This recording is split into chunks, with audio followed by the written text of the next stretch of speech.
Do you know what time it is?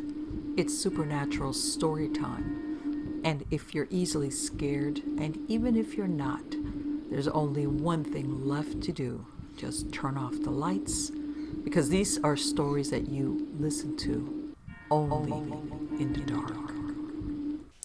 Dark Silhouettes and Other Strange Stories, Volume 2, Story 1. I've got several stories, but I'll start with one that happened several months ago.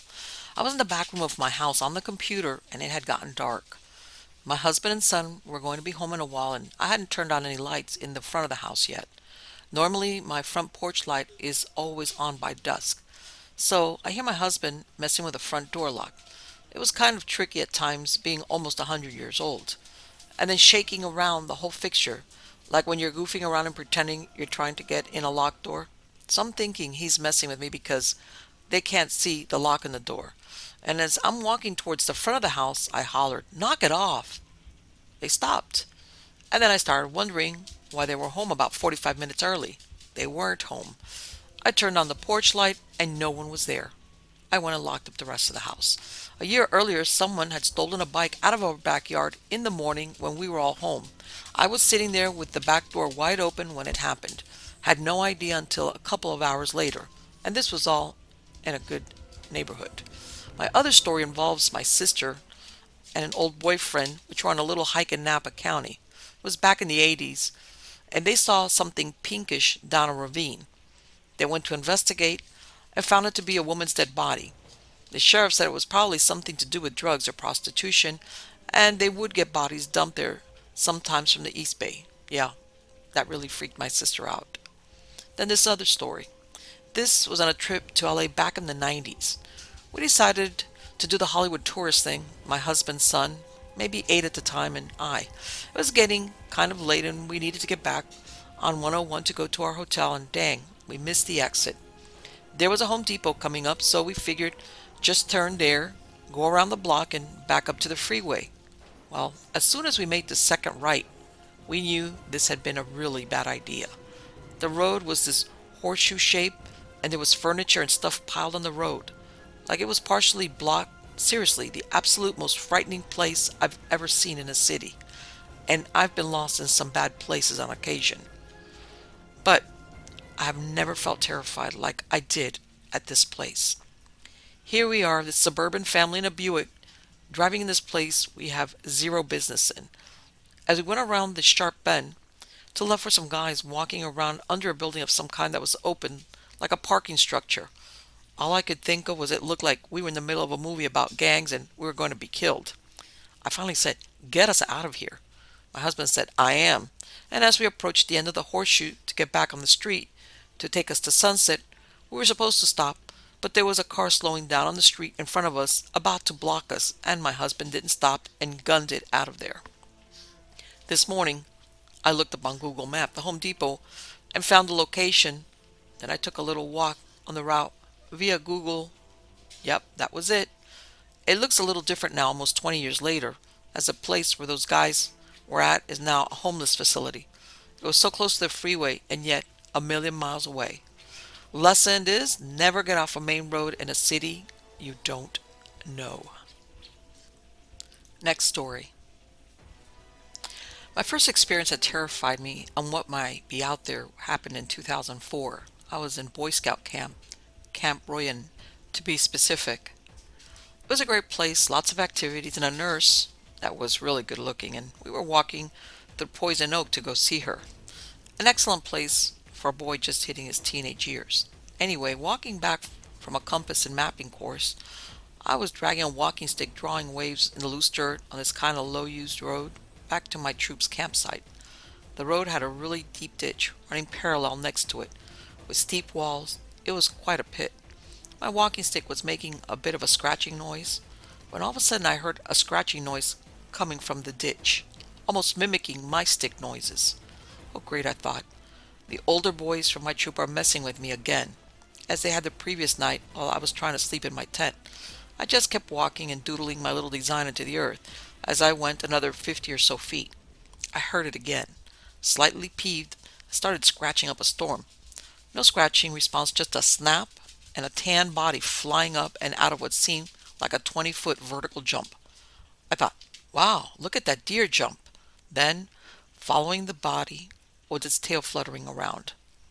I knew this wasn't a deer. I knew right away it was a mountain lion. Being from a forest, I knew mountain lions are incredibly dangerous, especially ones that are paralleling you.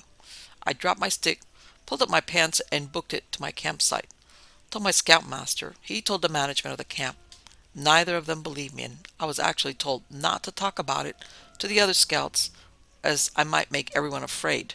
The next evening, I guess Fish and Game got a call from a rancher not a mile away about a huge cougar and came out to the camp. Camp staff then asked me to tell Fish and Game what I saw, which I did, but all jokes aside, it was terrifying. Then, next on the list, I was 17 then, completely done with Boy Scouts and an eagle. My attention turned to girls. I was hanging out with this girl who lived in a different neighborhood. The quickest route to her house was walking through the forest minutes at a brisk pace. I didn't drive to her house because I liked walking with her, and it broke the ice well for us on our little dates. She was over at my house one night, and it was getting dark. I told her if she were to stay, we could catch a movie, and I'd walk her home in the dark before her curfew at 10 p.m. on school nights. When it was 9:40, I started to walk her home. I walked her through the trail, through a valley, then up a small ridge, then into her neighborhood. After my well-deserved smooch at her doorstep, I dipped back into the woods and was ready to get home. Armed with only a mag light, I trekked down the ridgeline we had walked only 15 minutes or so before. This little trail really isn't used by anyone but neighborhood kids. It wasn't marked or recognized. Some of the parents did know of it, but really never used it as they obviously had cars. Anyways, walking down, it was fun for me.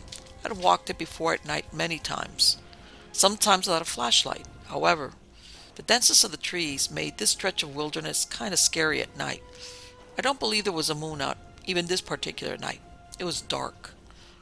Walking down the ridge, getting close to the valley, both sections were heavily forested. Now walking down the small little path about 3/4 down the ridge, I saw a reflection. It looked like a bike reflector.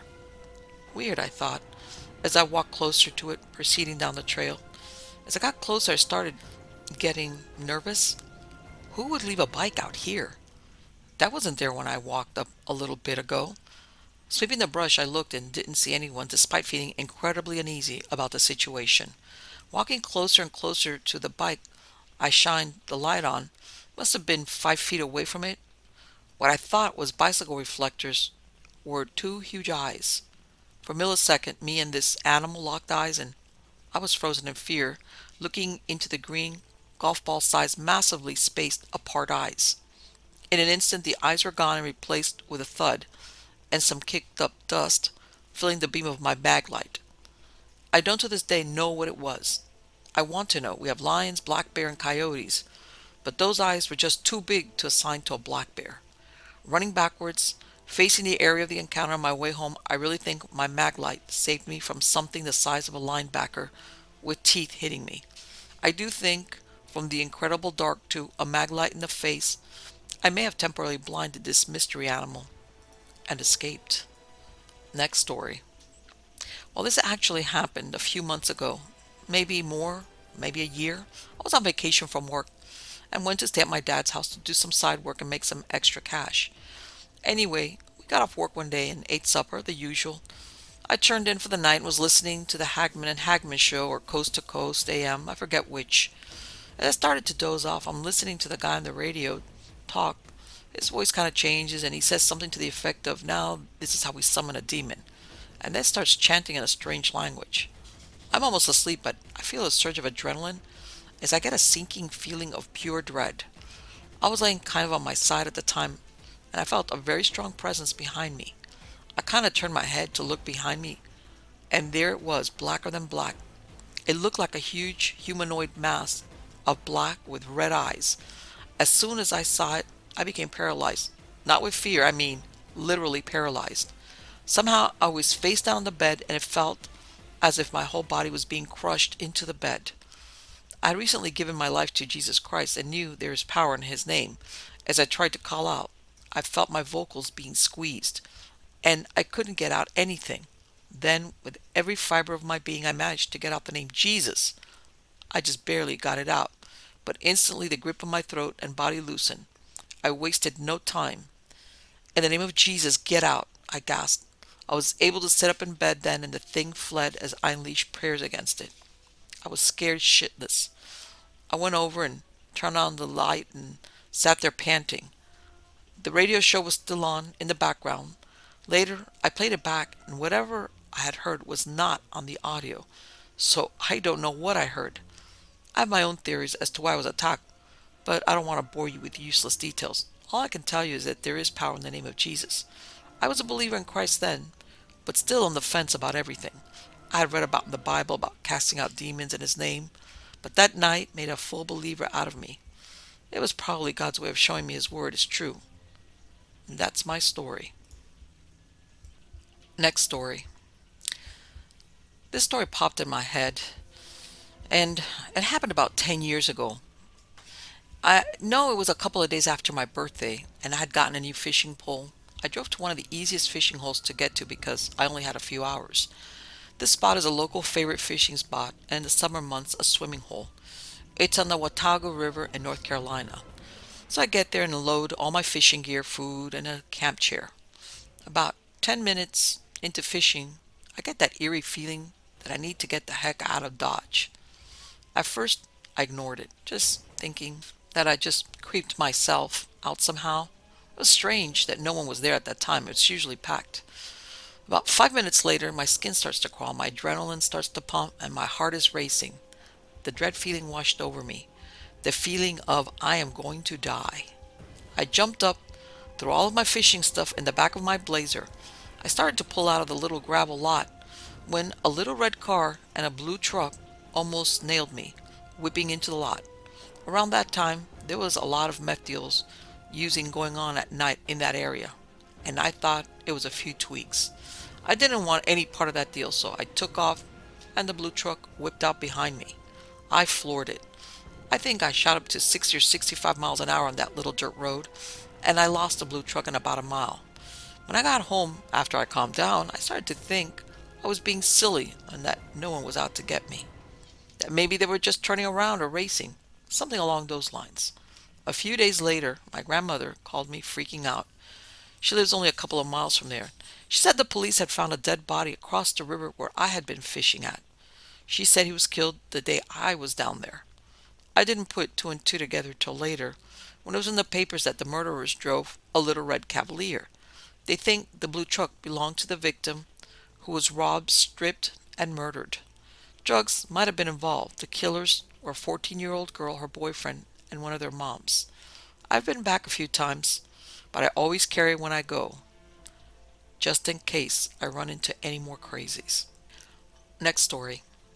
My family had access to a collection of antique rail equipment. A few years ago, there was a 1954 Pullman sleeper car there with a lounge. I slept in it one night with my sister and her husband in the next room. Just for good measure, I had a 357 under my blanket, but was feeling pretty safe and was ready to get some sleep. A thin sliver of light under the door from the hallway very dimly lit the room. The generator had a pleasant hum. Just as I was drifting off, something very startling happened. Someone screamed loudly right in my face and grabbed my leg very roughly and shook me. I covered my head with my arms and swung at whatever it was in the dark. There was nothing. All was now peaceful again except for the ringing in my ears. I sat there for hours afterwards, looking and listening and still feeling where the fingers had dug into my leg through the blanket. There was nothing to do except to chalk it up to some weird dream. I did find out the next day, though, that other people had creepy encounters in that same Pullman car, and that at least one person had refused to ever go back in there by themselves. The room I was staying in was a particular offense. The Pullman car is no longer inside that rail yard. Next story. Anyone living in the southeast Appalachian area likely knows of the serial killer that stalked West North Carolina, Northeast Georgia, Southwest South Carolina, and on down into Florida. A year to the very day before he murdered the Bryants, a senior couple camped off Yellow Gap Road, for which he was sentenced to death and he's still in prison, I had an encounter with him just 100 yards or so distant from where he jumped the Bryants. I was camped for a night. I had gone up there sort of on a whim. It was a pleasant afternoon, so I grabbed some gear and went. At the time, I had an adult, Jack Russell. He belonged to a longtime friend of mine who had died suddenly, but not really unexpectedly. We knew he was killing himself with pills and booze, and I took the dog in. He was in dog heaven with me. Unfortunately, I was having to make occasional trips up to Richmond for treatment and had trouble finding dog sitter, so I let a cousin adopt him. Anyway, I had the dog with me on this campout. It was near dusk, and I was sitting looking into the fire when the dog, which was bedded down on an old blanket I tossed out, came out from behind my pickup, looking back towards the gravel road. I've been known to pull the cork from a bottle of red, and had that day, so I was not situational aware at all. There was no one around when I got to my site as it was the middle of the week, and I wasn't expecting any sort of visitor or trouble. I always carry a .22 revolver, a 9-shot on my shoulder rig while in the woods, and I had it on me. I didn't pick up that the dog sensed something. I just thought he wanted water or to go scratch. I had already fixed supper and canned stews and biscuits on a stick, and we had bellyfuls. Directly, he growled while looking in the same direction. I figured it was a critter stirring upon smell or at our supper and spoke to the dog something about that. He growled a bit more, and I had a sense of foreboding, so I turned to look the way he was. There was Hilton, about 50 feet distant, holding a rucksack in his hands. A creepy-looking sort of man with cold eyes. I immediately felt threatened. I'm a good-sized fella. Have martial arts skill, military, self-defense, and was quite a pugilist back in the day, so I don't spook easily. I got spooked then. I got to my feet, was sideways to him. I didn't say anything then. He took another couple of steps toward me, and I turned completely to face him, saying, "What's the trouble, friend?" He started. I think he saw my pistol. He said, "Oh, no trouble, I'm just scouting around." I told him, "You should holler out when approaching a camp, buddy. You could startle a person and cause trouble slipping around like that." He didn't reply. Then I told him to get gone, whereupon he made considerable haste departing. He could not have taken me man to man, but I'm wondering what he would have done, and also what he had in that pack. Anyway, I had my bedroll in my truck bed, so a couple or 3 hours later, me and the dog bedded down to a restless night. I didn't see him again, nor did I see where he had made any camp the next day on the way out. Likely he was camped further down the road. The next year the Bryants were missing. Their son made inquiries after not hearing from them by cell phone, and a search was made. He knew they were camped out somewhere in Yellow Gap. Sadly, his mom's body was found. She'd been whacked in the head violently, a killing blow with a hatchet. Her husband was missing and his remains found about 2 months later in the Nantahala forest by a hunter. In this year's span, Hilton murdered a young lady who was camped with her dog in northeast Georgia. He actually kidnapped her for several days, sexually abusing her before he killed and decapitated her. Law enforcement suspected him of several other murders of campers all the way down to Florida. He was captured finally when he used one of his victims' credit cards for a purchase down in northeast Georgia. I've many times thought, what if, and one if is if I had offered that devil at least 3 other fine people would have lived. There's not a jury in this county that would have convicted me if I was charged. He already had a rap sheet for assaults. Next story. In the late 70s, with some vacation time saved up and not much money to do anything with it, my buddy Joel and I decided to take a trip to Florida to visit my brother who lived there. We figured we could enjoy the beach for a while on the cheap. We decided to drive from Minnesota, east, then down the East Coast, camping along the way in his conversion van. It was a scenic trip we had done before, only this time we brought his fiancée and my wife for their first trip down there. Right from the get-go, I got sick. It was something I ate, but pretty much had me laying in the van the whole trip. The extreme heat that summer didn't help. Anyway, from the first campsite to the last, we noticed the presence of police cruisers patrolling the campgrounds. We thought it was kind of weird, not having seen anything like that back home, but attributed it to maybe more crime out east and protecting the heavy tourist traffic in the area. We did notice that it appeared that they were directing more attention to our van, and it looked like they occasionally staked us out for observation.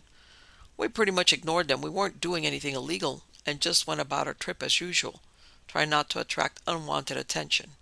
Eventually, at the last campsite, an older cop approached us and asked us the usual questions. We told him what we were doing, and it satisfied his curiosity. Eyeing our attractive female companions, he told us to be careful, that the serial killer was on the loose. He explained that the killer had been working the very same campsites we had been staying at, apparently either a step ahead or behind us all the way. I'm not sure if this was the same guy, but I came to the conclusion there's a lot of them weird guys preying on unsuspecting travelers. Next story. When I was 5 or 6, I remember hearing my mom awake and crying in the middle of the night. I asked her what was wrong, and she said that my dad, who worked at a hospital, usually came home by midnight and it was already 3 a.m. Plus, a severe storm had hit the area, so the road conditions were very hazardous. She called the hospital and they told her he left at his normal time. This was before the era of the cell phone, so there was no way to contact him. My dad, as I said before, was a very serious person and was really not tempted by late night vices that would cause a man to come home later than usual. So my mom knew something was wrong. So she stayed up praying and crying, knowing that something was not right. About 30 minutes later, my dad came walking through the front door, completely soaked and covered in mud. He went on to explain that while he was driving home, he got a flat tire driving his Astrovan, so he pulled over to the side of the freeway next to an embankment. The Astrovan had a spare underneath the carriage, so he began to crawl under the van to retrieve the spare.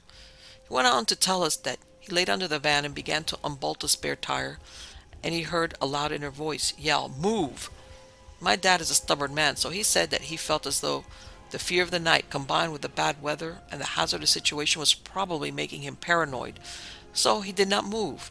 Just as he was about to continue removing the spare, he felt a tight grip on his ankles, which were exposed to the rain, and he felt a sensation of a strong pull, and the next thing he remembers, he hears the sound of screeching and metal on metal behind him. When he began to orient himself, he's still laying on his back, but about 15 feet down, way down the embankment, away from what is now a twisted wreckage between his van and a drunk driver in a Ford Bronco who smashed into the rear of my dad's van at over 50 miles an hour. Someone or something or some spiritual being had moved my dad from underneath that van and saved his life. To this day, I realize that not only was my dad's life spared that day, but so was my mom's, my sister, and myself.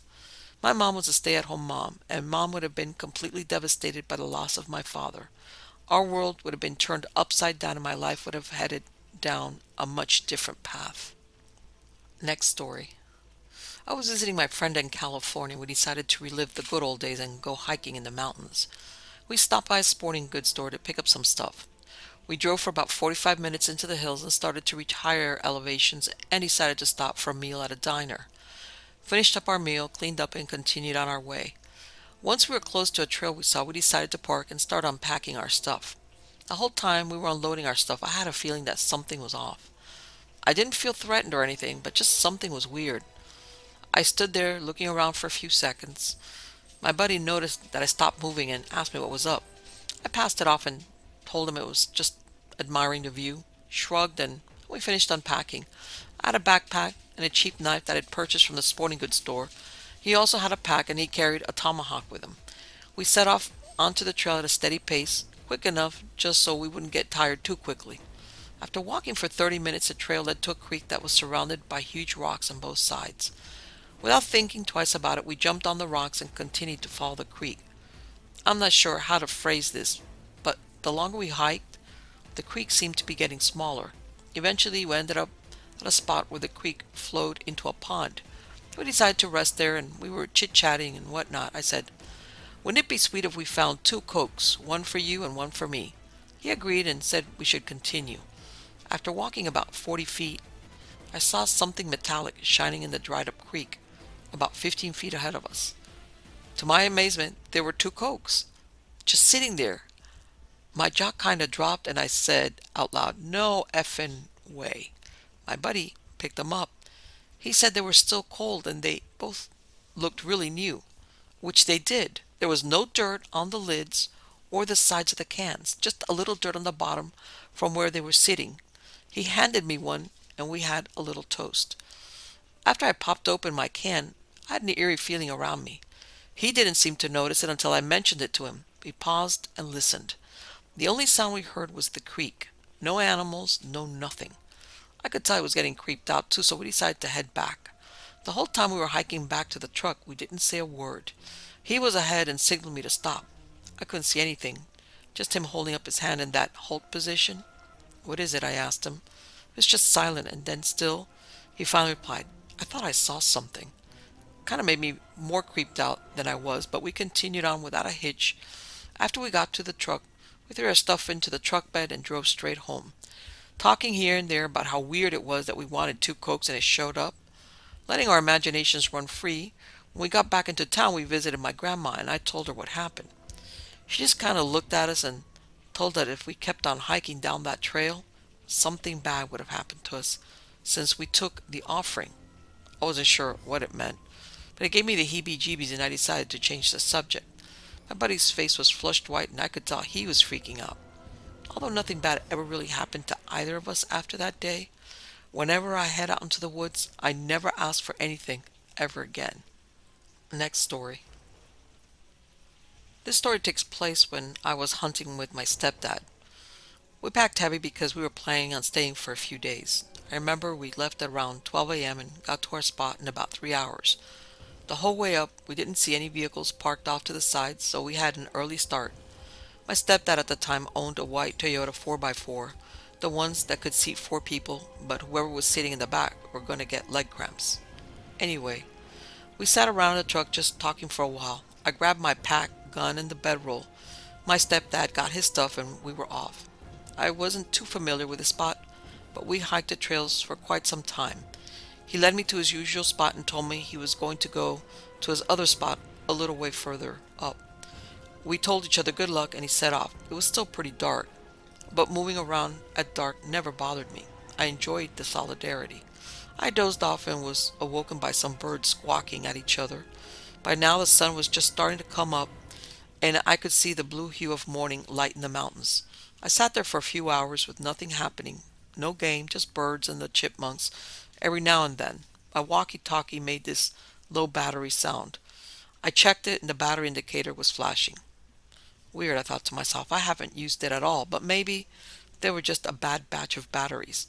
I switched them out with new ones that we bought before our trip to the mountain, and now my walkie was up and good again. About an hour went by and I was just listening to the birds and whatnot and feeling okay. Then suddenly, I get the creepy feeling that I wasn't alone. Just then my walkie starts making the noise it did when the battery went low. I checked it and what do you know? Battery indicator is flashing again. Just as I was about to pop the batteries out, a voice cracks through my walkie. It was a low mumbling, barely audible voice. I put the walkie right up to my ear and I couldn't make out what the guy was saying. Sounded foreign, almost caveman-like, then it just stopped. I sat there, pretty damn puzzled. I radioed my stepdad and asked him if he was trying to reach me. "No, but you gotta keep radio silence for now," he told me. "Okay," I answered him, still pretty damn baffled. I switched out my batteries again, and these were my last backup set. I was reaching for something to snack on when I heard the voice over my walkie again. Kind of surprised and startled, I fumbled around, looking for my walkie. Finally found it, and the same voice was coming through. That same low, mumbling sort of voice. Whatever he was saying, it didn't sound right to me. And again, it just cut out. I asked my dad if he was on the walkie. Again, he said no. It must have been noon and my dad radioed me. He sounded out of breath, and he told me to meet him on the trail. I got my stuff and hurried to the trail. A few minutes later, I saw my dad, and he had a concerned look on his face. He was usually calm and collected. We hiked back to the trail, and my dad made sure I was in front. He would periodically walk facing towards the back of us. Thought it was weird, but didn't think too much of it. When we got to his truck, he opened his door and threw his stuff in the truck bed. At the same time, told me to bring my gun in the car. I did as he said, and I started to feel worried now. I asked him what's going on, and this is what he said. I heard a loud, low groaning to my left. Then it sounded like someone was directly to my right and said, "Hey." The way he said "hey" was a low, hushed, dragged on type of "hey." He said that's when he grabbed his stuff and hightailed it. I told him about what I was hearing over the walkie, and he said he didn't hear any of that stuff, but that I should have let him know. We drove around a bit and came across a forest ranger, asked him if there was any weird goings on around or if someone was missing. No and no was his answer. He asked us why, and we told him. He just kind of looked at us funny and told us we should be on our way and be careful. Me and my stepdad are fairly close, and this is one of those things we don't talk about. Few people have ever heard this story, and what can I say? It still gives me goosebumps. Next story. I've lived in remote wooded areas all of my life. I'm 35 and employed as a deputy sheriff. The first time I ever felt this scared, overwhelming feeling was when I was about 14 years old. My parents owned a 1-acre parcel of land, and behind us was another undeveloped parcel of land that butted up against a paved road. Of course, my friends lived behind me, so me and my best friends built a trail across the property to the road. We swept the ground of all dry leaves and pine needles to bare soil. I could walk that trail blindfolded if I had to when I was younger. It also helped that if you stepped off the trail, the leaves crunched. Anyway, me and my friend were walking back to my house at around 10 p.m. on a summer night. As I neared the end of the paved road where the trail began, I started to have this weird feeling. I started to feel very afraid. I'd never felt this way before. So afraid I felt like turning to run. I stopped at the edge of the road and looked down into the woods. It was very dark on this particular night. About 30 feet down the trail, I could make out the outline of something right in the middle of the trail. There were lights behind the object from the house next to mine, but very far away, so they didn't help much. I asked my friend if he saw it, and he said he did. We stood still whispering for several minutes about what to do. We both agreed we made this trail and knew there should be nothing in the middle of it. It appeared to be an old stump about 6 feet tall. It was kind of hard to judge the height because it was lower down the hill than we were. We started joking around a bit, trying to feel better about it. I told my friend to throw rocks at it and see what happened. He tossed a few rocks, missing it, but anyway, it didn't move. I heard a car coming from behind us, and the headlights were shining into the trees because the trail was on a corner of the roadway. As the car passed, the lights shone into the trees for a very brief moment.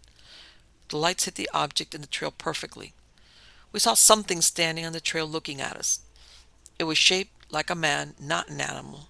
It was covered in brown and black hair from head to feet. I could not see its face because the lights passed too fast.